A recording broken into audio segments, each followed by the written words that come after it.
তোমরা চাইলে বাসায় বসে বানিয়ে ফেলতে পারো এরকম একটা মজাদার পাটিসাপটা। So let's start the recipe video.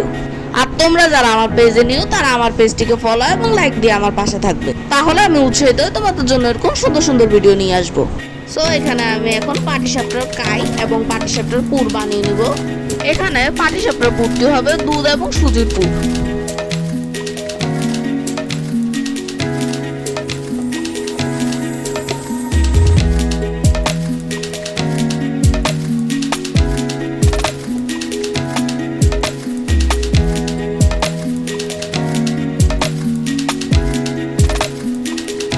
নাও এখানে আমাদের ব্যাটার এবং পুর রেডি। এখন আমরা ফ্রাইং প্যানে শিফট করব।